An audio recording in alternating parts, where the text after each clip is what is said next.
I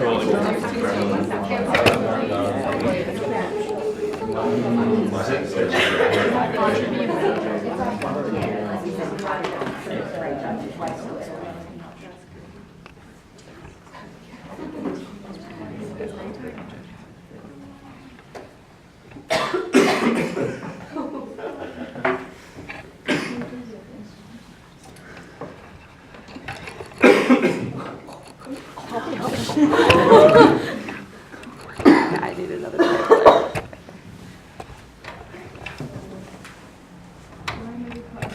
Yeah, I'm thinking I'll put another desk.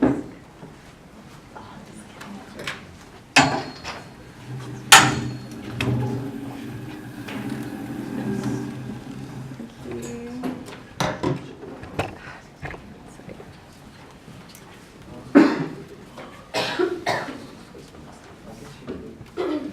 Focusing. That's okay.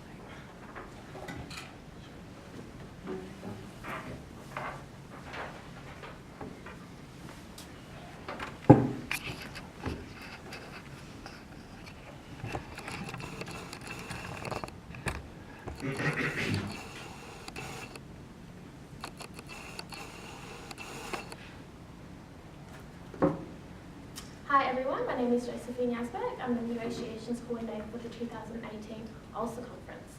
Thank you for coming to watch the Negotiation Grand Final, sponsored by Flinders University. Our judges are Michael McNamara, Candida Darcy and Christian Benelfrins. The results will be released at the closing gala tonight. Please make sure your phones are turned off. Good luck to all. I'll hand over to the judges to introduce themselves briefly and then give the rounds. Hello, I'm Michael McNamara. I'm a lecturer at Flinders Law. I'm Christian Benelfrins. I currently practice employment law in Queensland. Good morning everybody, I'm Candida Darcy. I sit on the South Australian Civil and Administrative Tribunal as a part-time member, and I also practice as a barrister. We'll just get straight into it. So we're all ready to start the 50-minute negotiation time for negotiation itself? Yeah. All right, well on 3, 2, 1, I'll hit the start button. 3, 2, 1. My name is Jess. Jess? Okay. So before we do the vote, just to clarify again, Jess, and this is my colleague Alex, and we're here to represent the McJacks in this negotiation today. So we come in good faith. Everything discussed and disclosed today will be kept strictly confidential. We've been given the full authority to negotiate and to settle on behalf of the McJacks today, provided that any agreement we do reaches within the spirit of their instructions. We'd just like to check with you echo these sentiments, if that's okay. Yep, certainly. So we would like to give that as well. My name is Lachlan Morgan. My colleague here is Vinny Abdul. We are here on behalf of the Glendale Council. Maybe just for convenience sake, we will refer to them as just the council. So yes, we do carry the requisite authority, and we also do intend to honour that anything that's said here and negotiations that's come to will be kept confidential and without prejudice. Thank you for that. Excellent. Just as we commence, we do have an agenda of items that we feel this negotiation can revolve around. If you've got the same thing as well. Why don't we cross-reference both our agendas just to make sure all points. So ours is a bit more comprehensive, but we feel we can probably work a lot of these in. These are presumably your key concerns. Absolutely correct. If you'd like, we can put them under the council's concerns.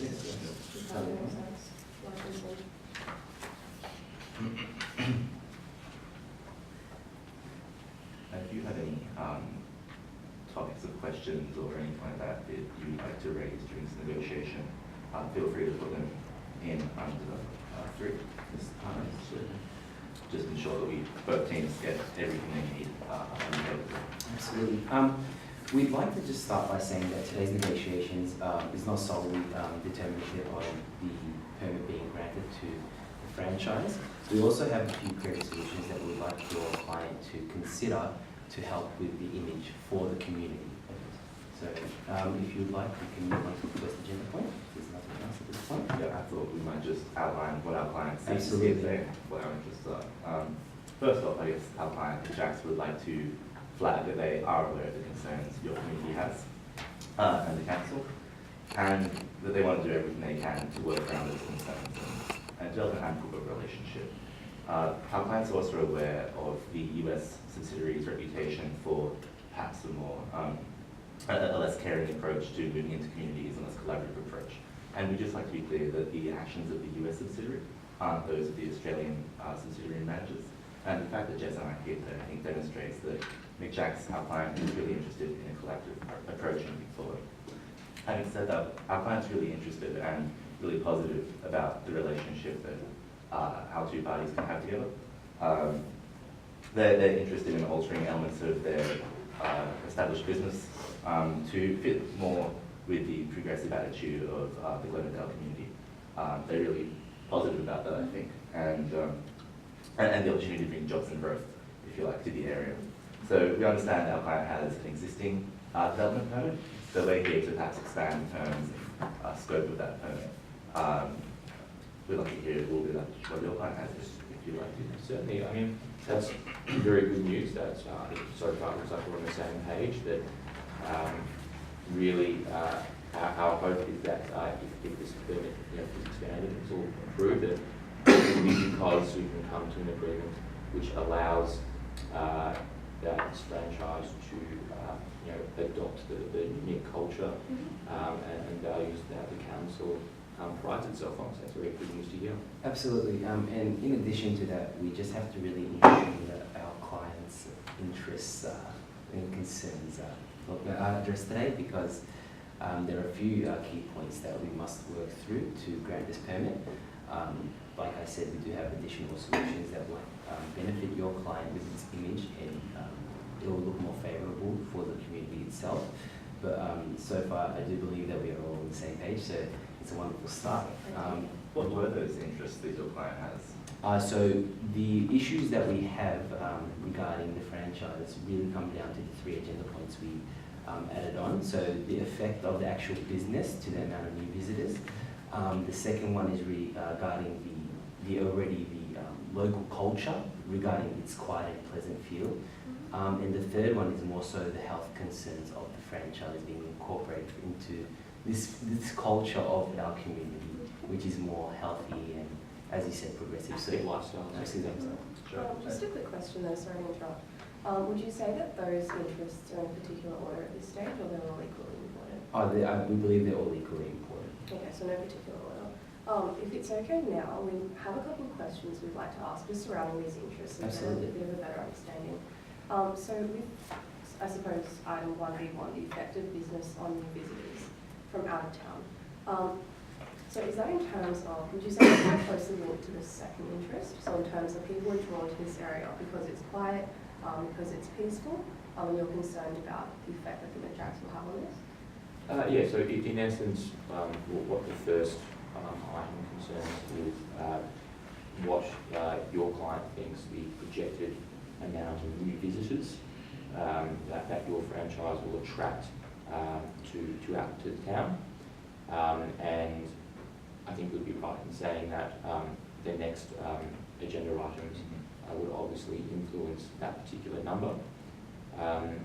We do actually have a question regarding item number 1, if you would like me to ask this straight away. We were wondering if you have received instructions from your client regarding the actual projected number of new visitors that this franchise might obviously draw. Well, to be entirely honest with you, our client projects about 5,500 new visitors. Visitors to the restaurant. As to where those visitors are coming from, whether within the community or from far afield, we couldn't tell you, but that's the foot traffic they expect. That would be per day as well. Absolutely. Do you know if there be any factors that you might be aware of that would alter this figure? At this stage, I don't think so. That's just the figure that we've been given there. Would you say the council is looking to attract more visitors? So in regards to the question, the council believes that due to the foot traffic and this franchise, it could negatively affect the economics of the local businesses and cafes that are already established.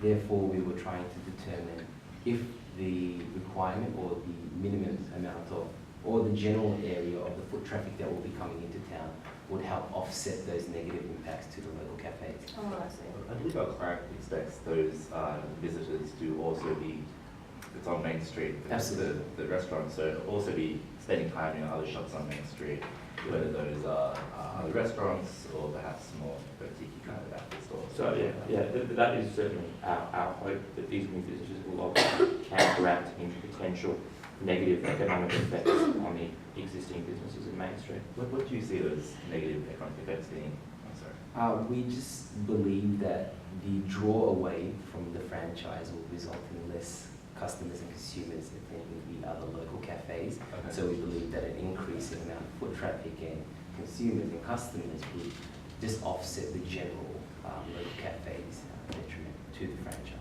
And is that because your client's concerned that our client would undercut existing businesses? Absolutely, that's just one of the concerns. On that point, I might say that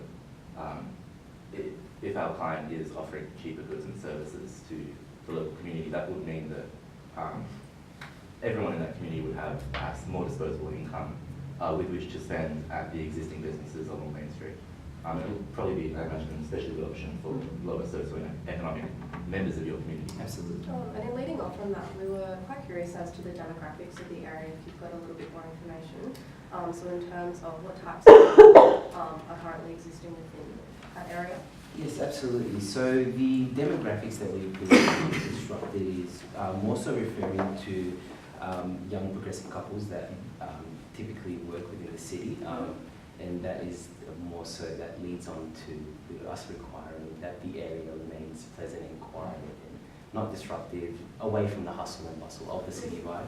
Other than that, our clients haven't instructed us to the general demographic regarding the overall. That's fine. Would you happen to have a general figure, perhaps, of like the number of people actually within this area?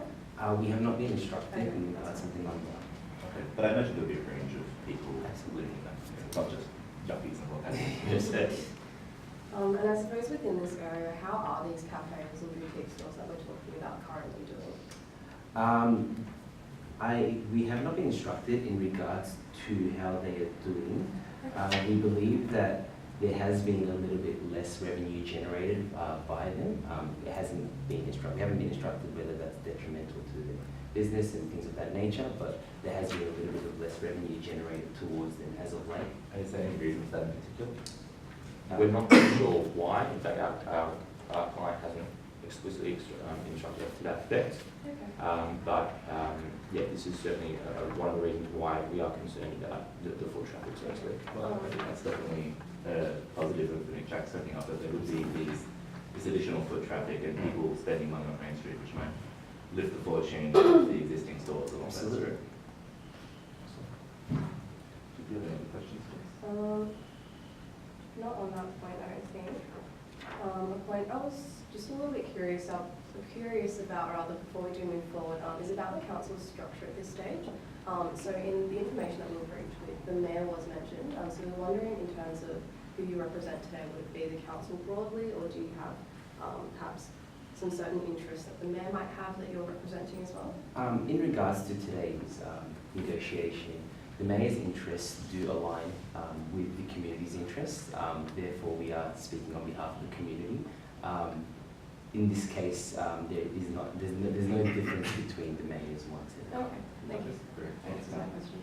Did you have any questions for us? Not this In point. regards to this point, no. Can I just ask a follow-up question on that point? We understand there's an election coming up. How does the local council and the mayor sit in an election? It's sort of a polling issue. Is it popular, unpopular? Could I ask in the relevance of this? Well, given that election's coming up, any deal we make today with the council has to take into account that there might potentially be a change in that council in the foreseeable future. So we can't guarantee that every single issue point that he stands on is popular for the entire community. But what we can tell you is that he does stand with the community in that regarding the franchise, that we would be willing to allow the set-up on the franchise on certain conditions, which I imagine we will be looking forward to. if I could just reiterate, sorry, does the community stand does it look like he will be re-elected at this stage in time? We have not been instructed, Okay. so we cannot comment on the position of the mayor for this election. However, in regards to the standpoint and the issues regarding the franchise, the community's interest and the mayor's interest are aligned. Sure, no problems. And you mentioned that the shops on Main Street hadn't perhaps been doing as well in recent times. Has that affected the council itself and its finances in any way? Not that we're aware of. Okay.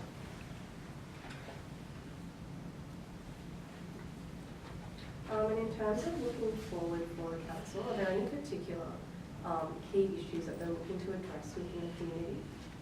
We have not been instructed regarding the key issues. Okay. Okay, that's fine. And I guess we may just move on to the last point about questions in the agenda. Absolutely. The opposition to the Jack's restaurant. Are there any particularly vocal groups in society, any action groups that have been formed, anything like that, opposing?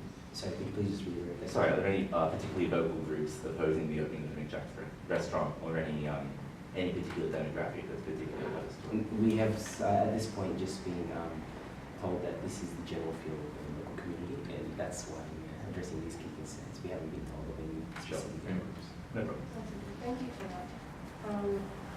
Do you have any questions for us? We can move to point 3, perhaps. If we could probably just revert back to point Oh, of 1 course. BII. Let's do I that. feel as though you've addressed all your interests that you have put on this agenda thus far.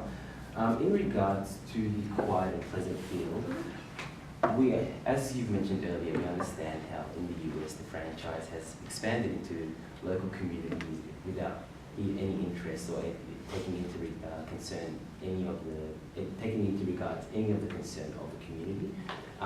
In our town, we feel as though that we might be suffering from the same things if the franchise opens. To this point, in regards to the business hours and operational hours of the franchise, we cannot allow a 24/7 operation. I'm sure this is something that you would have loved to address later on, but I think it's just having the understanding, all of us being on the mutual understanding that 24/7 is not workable for our council. Can I ask specifically, what are your constituents' concerns about the 24/7 restaurant in the area? Certainly. So, I mean, in essence, our concern is, and I'll start by just reiterating that, our intention is to retain the culture and vibe of Glendale, and that culture and vibe is, a peaceful retreat from the city. So, in essence, if the effect of the franchise was to emulate the hustle and bustle of the city, then it completely detracts from this vibe and culture that we're trying to retain. So we feel that the 24/7 Jack's will ensure that this culture does not remain. I guess just to allay some of those fears, our client is willing to make fairly substantial concessions as far as the format of and the offering of the store goes. And also it's less time intensive to use, with due respect to restaurant, not a nightclub or anything. Absolutely. And we believe that the 24-hour restaurant would offer substantial convenience to a lot of your constituents who, I believe, walk to work and early in the morning and may come home late at night from work or other social outings, and allow them an opportunity to grab a bite to eat before other businesses are open or after they've shut. Once again, I just want to reiterate that the 24/7 option is not a viable option. It would be us going beyond our client's instructions. Okay. We certainly understand the benefits that you're putting forth with the 24/7, but we believe that ultimately the people of the town would prefer a nice, quiet retreat over the convenience of grabbing a bite to eat at any hour of the day. And with this 24/7 restriction, or the inability to provide that 24/7 opening hour time at this stage, is there the possibility to review that in the future, perhaps? Absolutely. So the decisions regarding the operational hours that we come to a conclusion of in this negotiation can be revisited in the future. This more so is for the first establishment, so for the initial establishment we're trying to So perhaps to ease the citizens of the Absolutely. community into this. Our client would perhaps be willing to concede on the 24-hour opening time on that basis, and given some other concessions on perhaps your client's behalf? So we do have some solutions or options regarding the time. So initially our clients feel as though it would be ideal for the operational hours to not include Monday, but from Tuesday to Sunday, operating in between 8 a.m. and 8 p.m. Is this something that your client believes would be able to? I believe that's the existing agreement. And that's not something our client really sees as palatable. Unfortunately, for the business to be profitable, generally the 24-hour open time is one that's in existence across most of the chains of McJack's. And the business wouldn't be profitable at 8 a.m. to 8 p.m. opening closing time, especially across only 6 days. So what do you believe would be reasonable for your client in regards to the operation hours? Okay, so if not for 24/7, they were thinking 7 days a week, from 5 a.m. to 1 a.m. at this point in time. From 5 a.m. to 1 a.m.? That's correct. And so that was 7 days, you said? That was 7 days a week. Unfortunately, that is also outside of our range. We do understand that you may have more traffic entering towards your restaurant on a Friday, Saturday, Sunday, as those are the later hours of the business for the week. The max we could probably provide for those 3 days is a 7 a.m. to a 9 p.m. for those days. Do you mean 7 days? No, 7 a.m. to 9 p.m. from Friday to Sunday. Oh, I see. From Friday to Sunday. And we would really like to maintain the 8 a.m. to 8 p.m. Monday to Friday. Therefore, our local residents can still retreat in the evenings and avoid the hustle and bustle that they run into when they're primarily. So just to clarify, it's 8 a.m. to 8 p.m. from Monday to Friday? Monday to Thursday.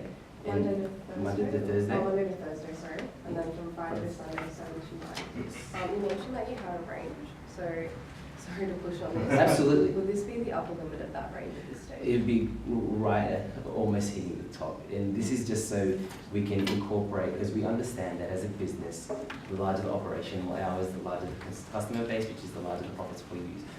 We believe also that we have to stick towards our client, our local residents, in not wanting to have the excessive. I should also point out that the longer McJack's is open, the greater convenience your constituents will have, which they may not worry about at this point, but also the more wages that McJack's will be putting back into the Absolutely. So we certainly, as per the first agenda item, we certainly appreciate that benefit.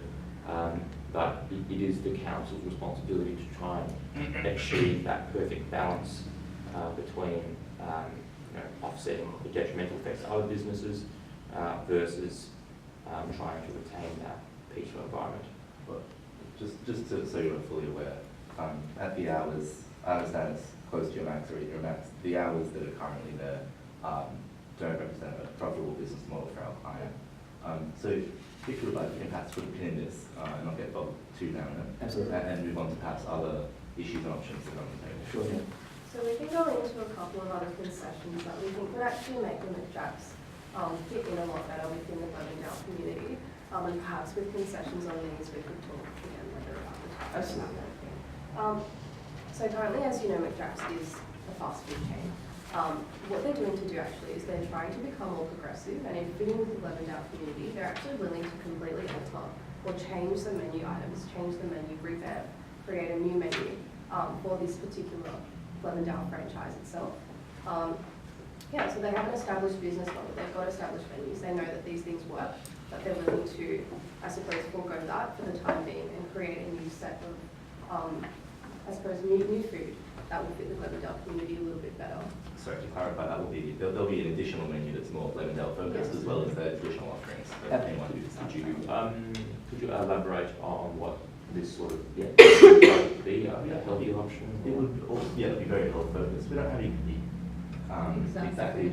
Yeah. But I suppose things like more vegan, vegetarian options, things like quinoa, that kind of thing.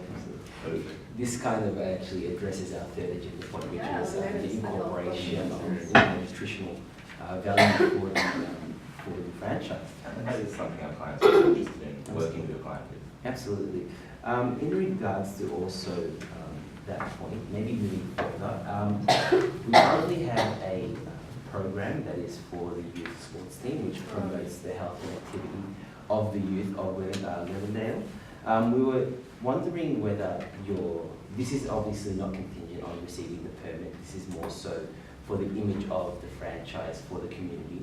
If your client's willing to maybe sponsor, obviously not at a limit, but to, as per their discretion, sponsor maybe this team, it would obviously show that the community that not only understand the issues with the Glendale community, but that you're willing to support it. It shows that McJack's health conscious, and it would certainly address any concerns that some of our community members have about any adverse health effects that the establishment of this franchise might have.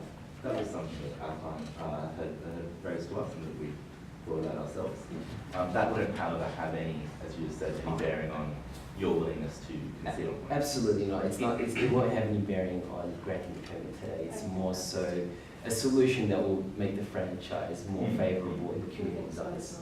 Was there a particular figure attached to that sponsorship at this stage? Absolutely not. Instead of attaching a figure, we believe that it would probably be in the best interest of allowing your franchise to determine that at your discretion. Sure, no problems. You were also, back on the health point, our client's really interested in opening a GMO-free, free-trade brunch cafe within the McJack's restaurant. And we feel it's something that would, A, gel better with the Levendale community, and B, also address a lot of the health concerns that your constituents know And to add to that, actually, it would address the point about maintaining that quiet, pleasant community feel as well. So we realise that having that fast food dining experience perhaps does not fit exactly with the community. But in terms of opening up an extended sort of cafe attached to the side, that would, I suppose, allay some concerns. So my colleague and I have actually considered also this possibility. Oh, okay. But just to elaborate on your idea, so this would be an extension. That's correct. And when we say extension, that means together, as opposed to a couple of blocks apart or shops apart. So it'll be on the one permit, essentially. Yeah. Okay. Would it be, just to add on to your idea, would it be possible with the design of the actual franchise to also somehow ensure that it is in keeping with that cafe sort of hipster vibe that we believe our town is going for? Yeah, I think that's what the McJacks are actually going for. They're aiming for a full dining kind of experience. And I'm sure they're going to try and revamp at least a little bit of the interior decor, so it's a bit more Levendale. Yeah. So we move away from that generic fast food atmosphere. We can definitely raise that with our clients if that And you'll kind of be okay with the dine-in brunch restaurant kind of attached, like incorporated into the McJack's restaurant itself? We do not see that as an issue. The issue that may present itself regarding that is just with the operational times, which we've pinned for the moment and we'll return to at a later stage. But yes, in general, we do not see an issue with that. And something else to add there, our clients were considering adding a child's play area, a sort of jungle gym, if you like. And we think that that might help address some of the health consequences that your clients or rather the community will see. So, continuing the play area, we have received fairly forthright instructions from our client.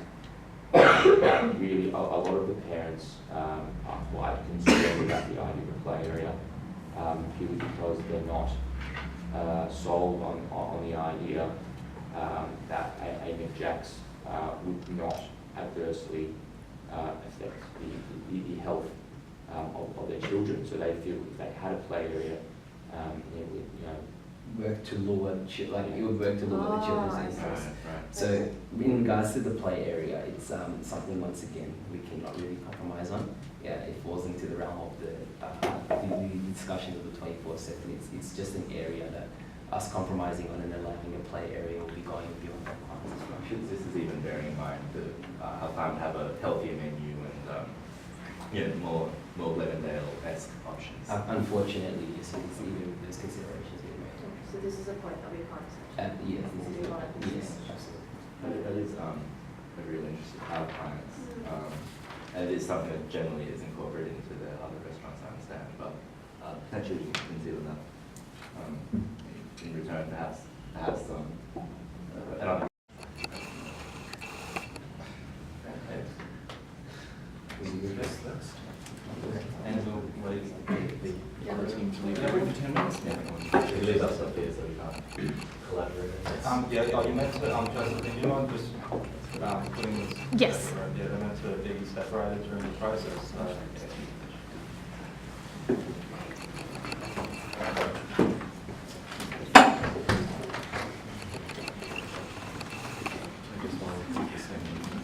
The other team, we can ask you questions and you can respond to us. We can ask you the questions and you can talk between yourselves.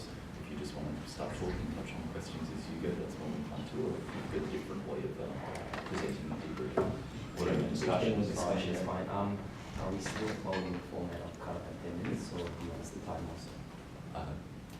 Just feel free to keep your own time. Yeah, I think we'll give a 1 minute warning.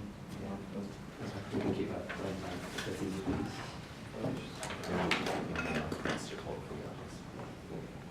There's a 1 minute warning, so we can.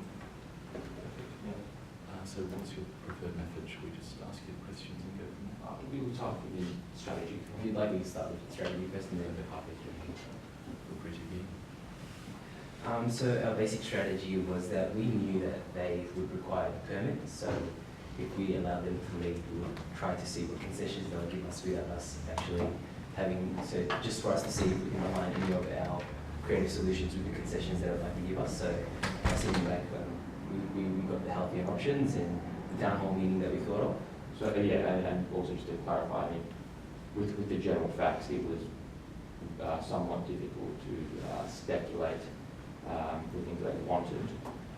So yeah, again, that was really one of the reasons why we thought it was probably necessary to let them lead, so that they at least disclose those things, and we can try and find sort of common ground between our unique solutions and theirs. To touch on to our first agenda point, it was not a mandatory requirement from our general facts to determine that they'll have over 4,000 people. However, we wanted to ensure that there will be, the set requirement would be met. So by linking in negative economic loss to the remainder of our businesses, we wanted to determine if they'll have over that 4,000. They provided us with figures 5,500 that we would have. But we had to take into account that if we were going to restrict their hours of operation, this might decrease that in general how many people per day would be coming in. So we simply had to ask that fact that do you guys have any information regarding what could increase or decrease the amount of people? So if they said that the time frame would decrease it, we would have had to start at a higher time frame allowing them to operate. So yeah, unfortunately, because I guess their instructions weren't overly detailed as to marginal increases or decreases in foot traffic as a result of certain concessions that might be made.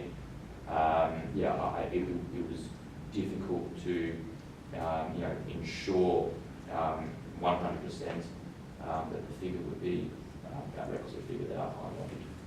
So from there we moved our plan regarding the time frame was to let's present the ideal time frame for the community first. We have the varying degrees of where we can go up to, but by providing that time frame first, we'll try to gauge, do they want an additional day? Do they want to work earlier in the morning, later at night? So that middle compromise one was to provide a little bit earlier start because they wanted to go from 6 a.m. And provide the Monday also, but we had to concede in between ourselves that if we limit the operational hours, that limits their revenue bringing in, which limits the amount of money that goes back into the community, which in the end affects us.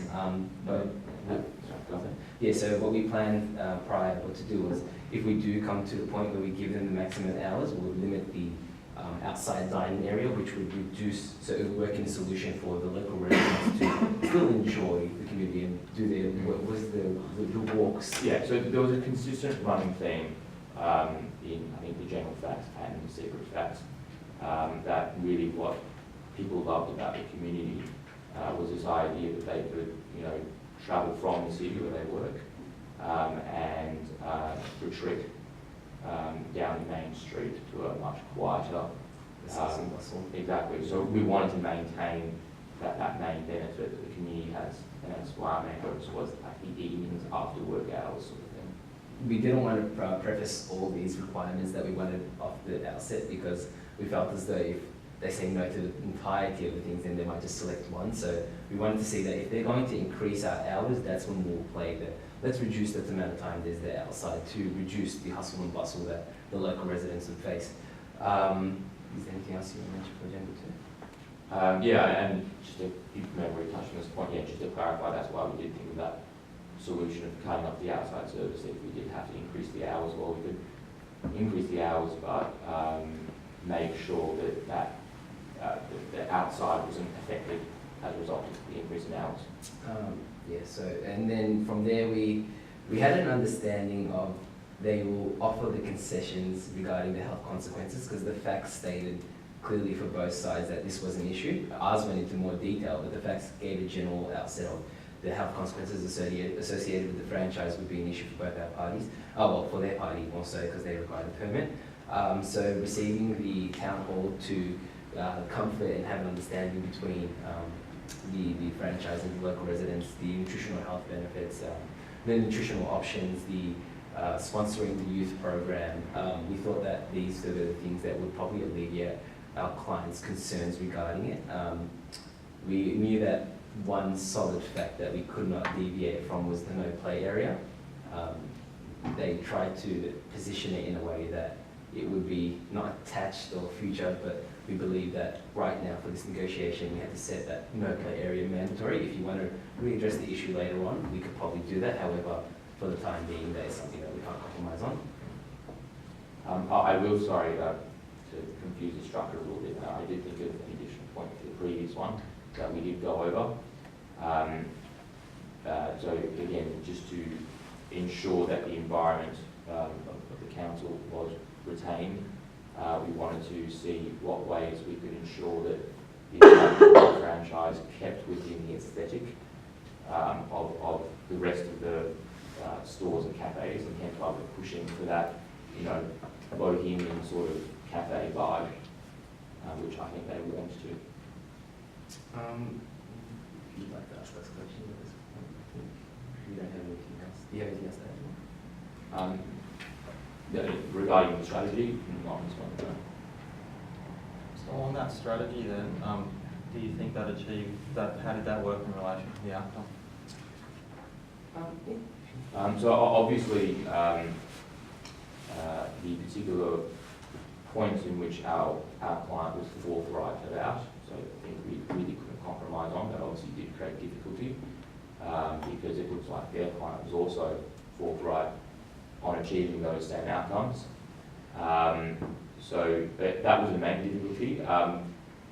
But this is sort of why we did think of this creative solution to try and, diffuse that conflict, such as the cutting off the outside dining service if we were to be more lenient with the hours. Because it basically it satisfies both criteria based on the business wanting to extend the maximum hours that we can possibly give them, but then at the same time saying to our local residents, you won't have to deal with the outside eating, you know, the hustle bustle, the issues that might come from that. So if we limit the outside eating, we'll still provide you with your inside dining that won't be affected whatsoever. And yeah, so another issue another strategy that we went for was that operational business hours for the weekends, Friday night, is something that restaurants tend to go higher with, so even if it's because it was prefaced as a fast food restaurant. So we believe that offering that first prior to giving just all our hours maximum was one way we wanted to approach it. So while, you know, with some of these issues there's not full consensus, we believe that there's certainly, we believe that we've created a more conducive environment for consensus of those contentious issues. Yeah, and that's about, I feel as though in hindsight we wish that we didn't push the delay of the discussion of times too far to the end. In doing so, we had to have that discussion a bit more faster and in a rush for both parties, instead of actually just fleshing out the ideas. And also, we really wish that the delay that we could have maybe reworded or restructured the way we conveyed that the delay in the renegotiation about the times is a benefit for both our parties. So we can give them an adequate amount of time for the community to see all the work they're doing within the community. So then that will look favourably on them at a later stage, that if we do increase the hours, keep in mind what they're actually putting back into the community. It wasn't an issue for us cutting it down. We were just more so trying to have them see the benefit of extending the renegotiation of the time. 1 minute.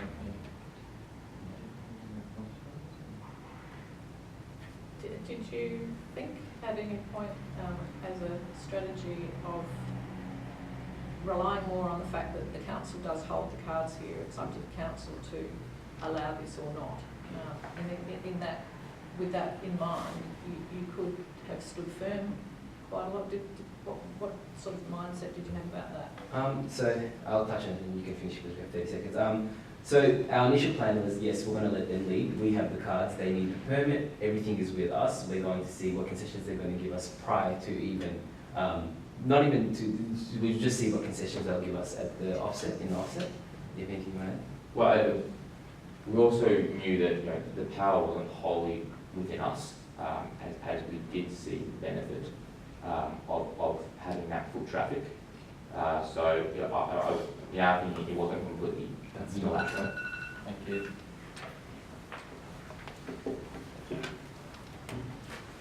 Thank you. Any other points? No worries.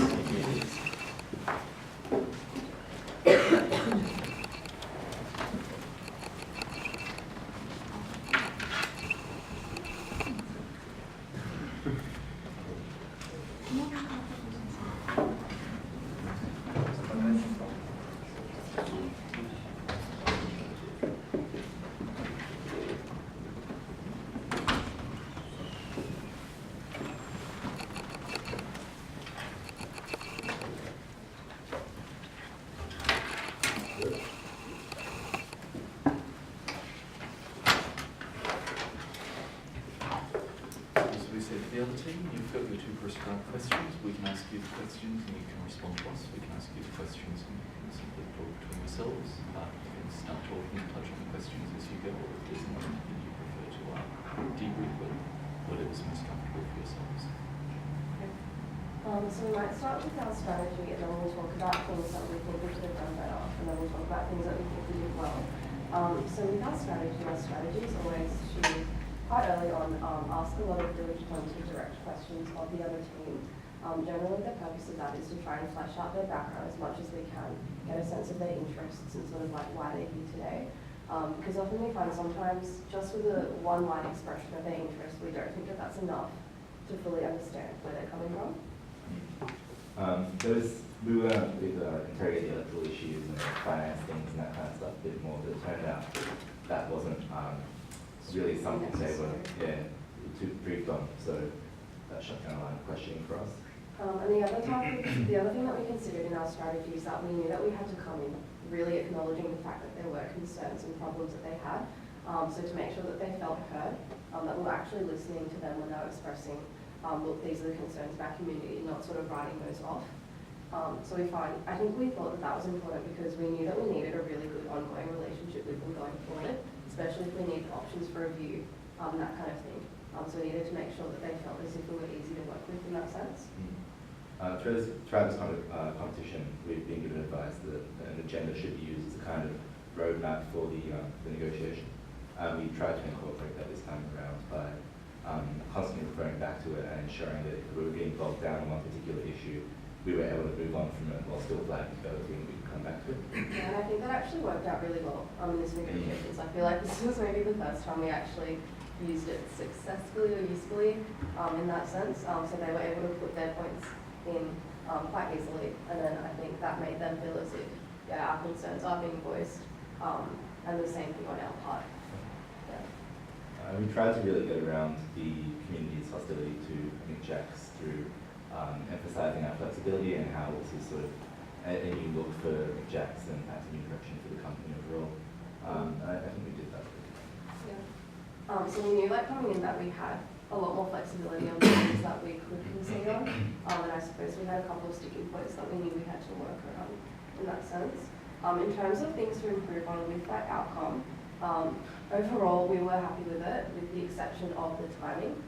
So it was open for too few hours. So we weren't happy with that, but we thought that in terms of representing our client fully, we did at least obtain the ability to have that review later on, and we thought that had quite good prospects of being successful. And we did manage to expand the hours that were initially on our permit, and have the chance to review it later on. Also, we think that from a commercial perspective, it's not uncommon for businesses to be unprofitable for the first 6 months or so. So though it was important for this McJack's to be a success, we do have a time frame where we can push those hours out and generate goodwill in the community. And I think we also chose to prioritise other things, so the fact that we actually got an agreement today that was finalised and signed is really important to our client, so to have that done. And in addition to that, to have the extension be approved, the extra cafe and all of those other types of things. So we thought that getting that was probably the most important thing at this stage to us. One thing I don't think we did very well was the time management. Yeah. We got a bit panicked towards the end there, and I think that both Jess and I being a bit terse with the other PM, which I think we had a relationship up to that point, and that may have dented it somewhat. Yeah, so I don't think, I think I cut them off at the end at one point, and I don't think that was good at all. With the time management thing, I think we should have potentially been more open about the fact that we really do want to reach an agreement here today, because they seem fairly keen to reach an agreement also. And that may have allowed us to get around some of the sticking points early on, or progress the negotiation a bit faster in areas where we had neutrality, and lose less time to. Yeah. And I think the other point was that we probably could have called it break too, because it got to the point where it was like, we want this time, and then that was kind of it, and it was a bit stagnant at that stage. So I think we could have called that break too and said, look, let's just go outside, have a chat, and then come back in. We should have realised that early on, that it wasn't moving as fast as we needed to, or as we needed to. In terms of another thing to even though we asked a lot of questions, we could have brought their interests back a little bit more. And maybe even ask questions about timing and also about the commerciality element of it. So in terms of timing, in terms of why, say 6 months, or what do they foresee as a reasonable timeline. So questions like that, and also to ask about the commerciality point, so in terms of the employment options, whether they would actually like that, because we felt as if perhaps that wasn't engaged with as much, which would have been interesting to explore. I think we could have tried to understand their more fundamental interests as well. Like they were obviously here with concern about health and what have you, but there may have been something underlying that would have given us a deeper insight as to why they were here today, rather than just health and convenience. I'm not sure if that's something that should have been explored, but maybe we should have spent more time understanding their interests a bit more. Like a little bit more detail in that sense. In terms of things that we think went well, the fact that the agreement was finalised, so I suppose we flagged that already.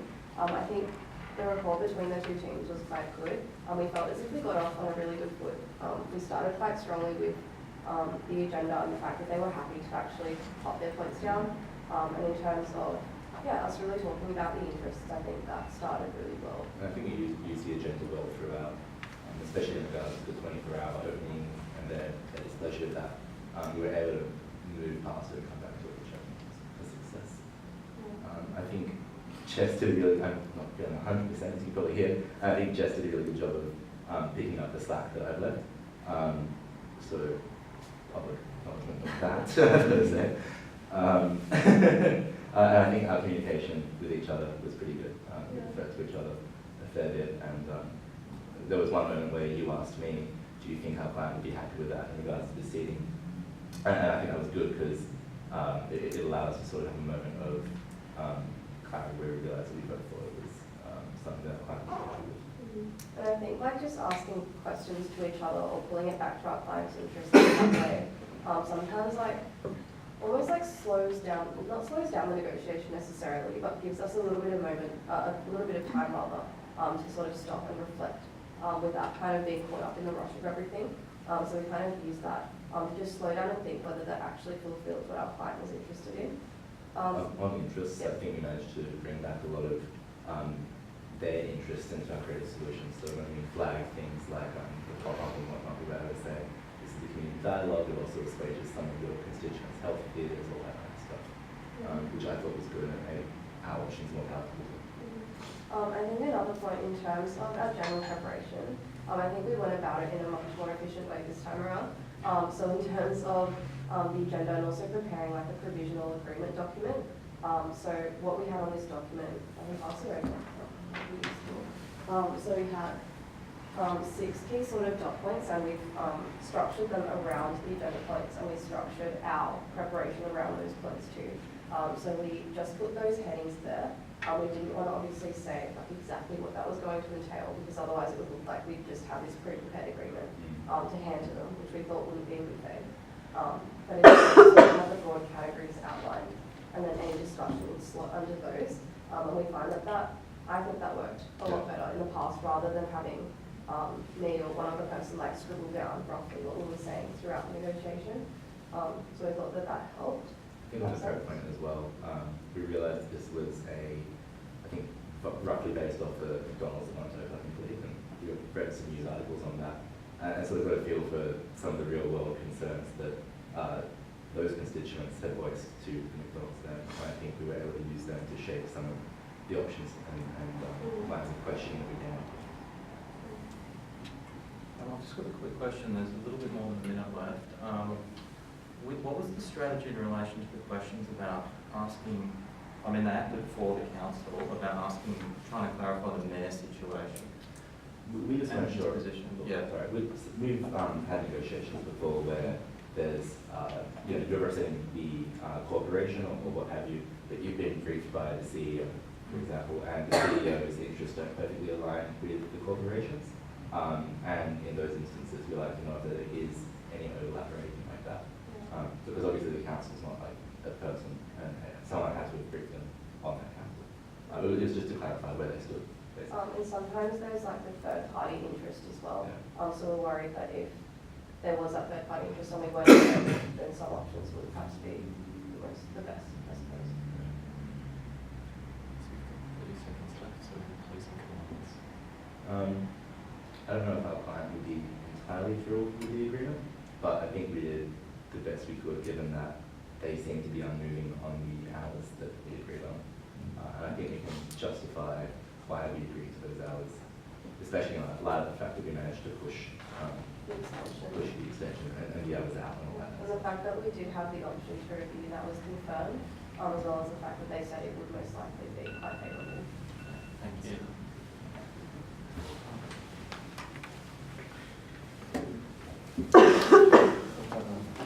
Joseph, thank you.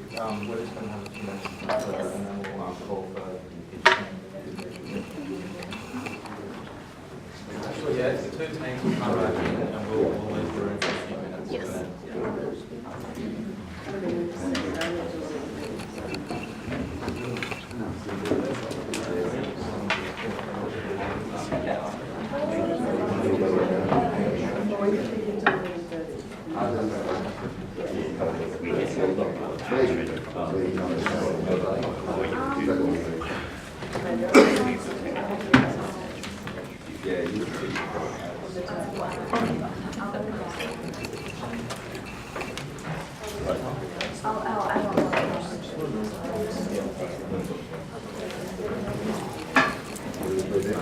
Thank you very much.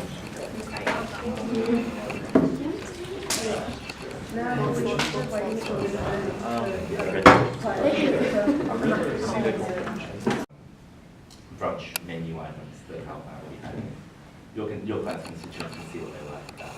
Absolutely. We were actually thinking of adding that into the end of our health consequences discussion. We believe that just or notifying the community of the changes that you're willing to make would seem more favourable for your franchise as well. So, but perhaps to add on to that, a mutually beneficial idea to advertise your healthy change would be maybe to offer free samples to the various sports teams under our youth sports program. So in terms of looking at all of these community dialogue options, that's something that our client did consider actually. So to have some sort of perhaps pop-up store in a local sporting competition or a local sporting event, just to allow the community to have a look at what might be coming in. Absolutely. And your clients wouldn't have any concerns with the pop-up of that nature or anything like that? If it's addressing the concerns of the community, there will be no. And assuming, of course, obviously what the pop-up store would be selling is consistent with. It would be the health food. Yeah, exactly. Yeah.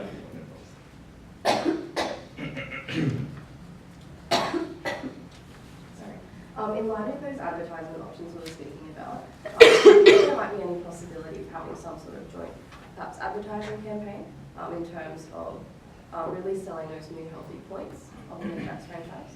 Our client hasn't instructed us whether we can do a joint campaign. Okay. I believe also the issues that would relate to this is also maybe other local cafes would see it as us giving a preference to a larger franchise, which could obviously cause more potential issues down the road. So, but in general, we have not been instructed in at this point. Does your client or its constituents voice any concerns about wanting to perhaps have a talk night with some of the managers at Jack's and to be able to air their concerns and hear them from the upper levels that they will be heard in the community? Once again, that is another point that we were hoping that we could address today. We think it would be very beneficial not only for the community but for the franchise to maybe set a forum, a discussion, just to have the free-flowing ideas and the concerns of both parties addressed in mutual understanding. Perhaps that could be a physical town hall meeting, and then perhaps like a Facebook page, McJack's Levendale, where the community can chat and know that they're talking to someone from McJack's at both occasions. Absolutely. Anything else on those points, Jack? Not at this stage. I suppose just to re-raise this from earlier on the job opportunities that could be so in terms of a lot of the stories are employment opportunities for the citizens and that sort of thing. And that's more income in the area that goes into Main Street and that potentially buoys some of the earning fortunes of the Main Street stores. So was your question regarding This is just leading just 24 hours. absolutely. I suppose. Do you have any, I guess we're coming back to this, do you have any further concessions that your client can give on the opening hours? Okay, so in regards to the opening hours, we have thought of a solution to maybe help you guys extend those hours while satisfying our local community's requirements of wanting to avoid all the hustle and bustle of the city. Mm-hmm. In regards to that, we're willing to up those hours from 7 to 9, 7 days a week. However, we would like a concession from your client that from 6 p.m. onwards, that the outside seating options are, there will be no outside seating options from 6 to the remainder. 6 p.m. 6 p.m. We do understand that this is more in reference for the day-to-day workers that don't want to. Yeah. So I mean, the rationale behind this is one positive feedback, one definite positive feedback for our community is that a lot of the workers coming from the city, coming back home, they really cherish that peaceful Main Street, and we feel that might be ruined if we allow the outside seating service. But in understanding the position of the franchise, like once again, we understand that Friday to Sunday are more busier periods where people aren't really necessarily going to have from work on a Saturday or Sunday. Therefore, the outside seating will not apply to. That's just between Friday and Sunday. Just the Monday. Just Friday to Sunday. Yeah, it won't apply the outside seating. However, we believe that from Monday to Thursday, if we could restrict outside seating from 6 p.m. onwards, it would be in the best interest of both parties. Yeah, we feel from Friday to Sunday, people will be out and about anyway, so it shouldn't be much of an So issue. just to clarify there, the inside seating and the inside operations wouldn't be affected in that sense. Absolutely. Okay. They're supposed to be entirely honest.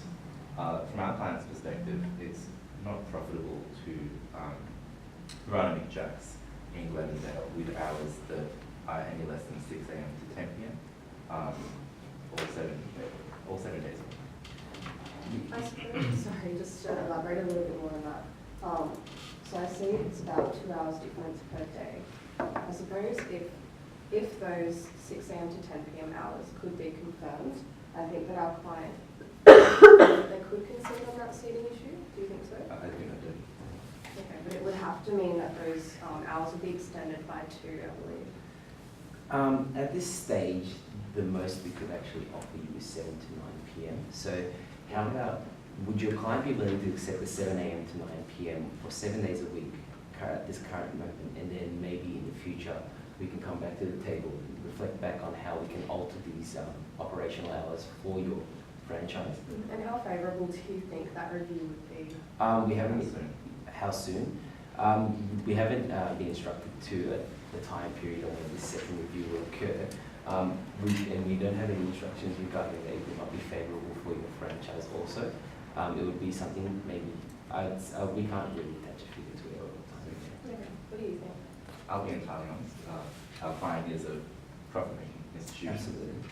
And we've been instructed that hours any less than 6 a.m. to 10 p.m.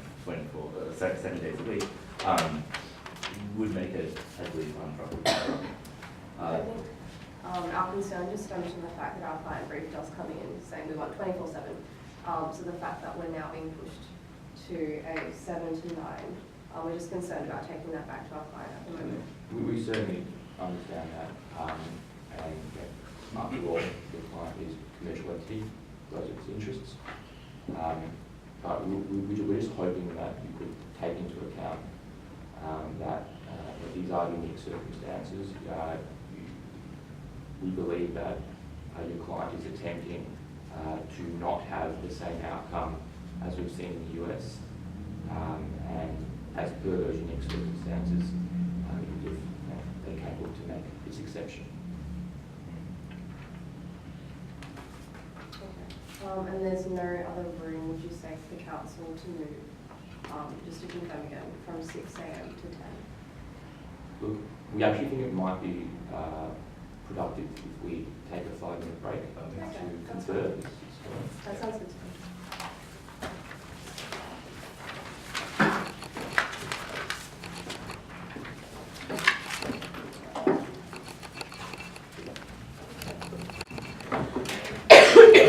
So as per my discussion with my colleague during our break, the 7 a.m.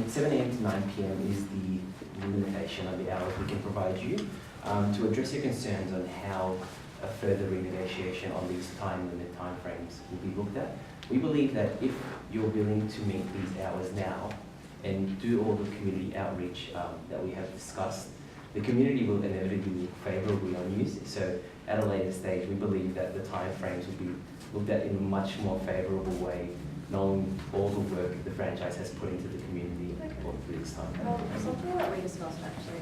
So we see that the issue with the hours that the community might not perhaps be immediately favourable to this. So to actually address those concerns, the option of sponsorship that we mentioned earlier, what our clients would commit to is perhaps $8,000 immediately to the local sporting team in terms of sponsorship. Our client also has the option to commit further funds to allaying those community concerns. So rather than to cut the hours by 2, to actually address them in other ways, in terms of any social media campaign, in terms of sponsoring any other potential teams that may come through, in terms of sponsoring some sort of park or a gym or something like that. Absolutely. Kids can play and allaying community concerns about lack of health. Once again, at this stage, the play area is something we can renegotiate on. In Like, regards oh, to This no, would be no, a play area not attached to the restaurant, Just in a local park or gym something or like that. whatever. This might have to be something we have to confer with our client, and should probably be brought up at the next negotiation in regards to an increase in time frame. With regards to the time, once again, at this stage we cannot go beyond 7 a.m. to 9 p.m. That will be doing a disservice to our client by putting them in a position that they have expressly stated that they cannot go beyond. Is there some sort of guarantee as to that future? Absolutely. So the future negotiation regarding the time is a guaranteed promise that we will come back to the table and we will relook at extending the time or depending on the progress of the franchise in that meantime. Rather, sorry, is there a guarantee that that time will be extended? The time will be extended. We cannot guarantee it as our client hasn't instructed us in relation to it. However, we can guarantee the future sit down in regards to the discussion of the operation. Within, say, 2 or 3 months. Within, say, 2 or 3 months. How about we maybe attach a 6 months to it. So in 6 months' time, we believe it will be adequate for the community to see the work you have I put in. mean, after all, you do have a lot of work ahead of you in terms of getting the franchise up and running, implementing these social initiatives. So we think I appreciate that. However, again, our client is a profit-making institution. Absolutely. And for our client to be reasonably profitable in Glendale, it does need to be open between the hours that we've given you. And it feels like a gargantuan concession on our client's behalf to accept your client's hours and then to accept a pushed back time frame for review. Absolutely. Especially when we've given up on the play area that is generally an integral part to our client's restaurants. So I suppose could we at the very least push up that review time? I think 6 months is a little long at this stage. Sorry, can I ask a question? I think this question does partly depend on when you think your establishment will be up and running, because we can't really measure your progress if a big chunk of that time is dedicated to establishing your franchise to begin with. So I think that's a preliminary problem. Okay, well I suppose from our client's perspective, because they will be the ones setting up the business and what's so not, I think even so, they think that perhaps 2 to 3 months would be sufficient. And they're doing work in the community at that time. So how about we, as to address our concerns, how about we make that the time period subject to the estimate in which you think your franchise will be up and running?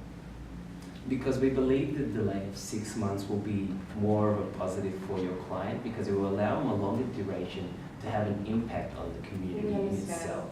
With all due respect, we understand, but at this stage, profitability is the major problem. Could we perhaps agree to 4 months? Hard and fast now. Absolutely. Look, we believe that 4 months would be fine. But once again, as long as there's the understanding that if we do the delay, if we do come back to reconvene in 4 months' time, we do have a shorter amount of time to leave that impression on the community, Sure. which could Our impact. client's fine with that. Absolutely, that's totally fine with us. Okay, so I know we only have a couple of minutes to go. So what we've drafted here, these were just the key points that we've already discussed. So in terms of going over what we've discussed today, if that's okay with you. Absolutely. So we'll look at this if you like. Absolutely. So the first point was the extension of those development plans to include that approved cafe. So that would be the GMO foods, the free trade coffee, that kind of thing. Yes. Opening times, so we have to concede at this stage, 7 a.m. to 9 p.m., 7 days a week. I'll just add there, after 6 p.m., no outdoor seating. Yes. And 4 months to review that, if there's anything else. Yep. With the store layout, that kind of tracks on from point 1, so that's just the brunch and the cafe style. Sorry, of the could store. you just put that, that's the 4 months to For review? Yeah. That's correct. This would be the brunch and the cafe style, or the look of the store. With point 4 on the menu, that we would develop a new menu in addition to having the old one there, as we reflagged. Number 5 was about the community dialogue, so what you suggested about the open night, what you suggested about the make your own menu, things like that. And the pop-up as well. The So, pop-up, yes, so that would be in reference to the pop-up. that's correct. The community dialogue, so the town hall meeting that we earlier suggested on. And can we also just, regarding the pop-up, just clarify that the food that you will be sampling and advertising is strictly limited to the That sounds good. nutritionally beneficial? In terms of the additional options, the sponsorship for the sporting team. Sponsorship. And that was with $8,000 upfront with the option to provide more funds out of ALSA. Was there anything else that we missed there? We believe that and also the fact that there is not going to be a play area with Okay. the design. So we'll put that in number 1. Yes, perhaps, please. no play No area. play area. Anything else? Sorry, We believe that you believe that the covered all I our think bases. that we are happy with that. Okay, Thank we're you. happy to agree on that for today. Absolutely. Okay, Thank you you. might just sign at the bottom Yeah, there. let's do it. Okay.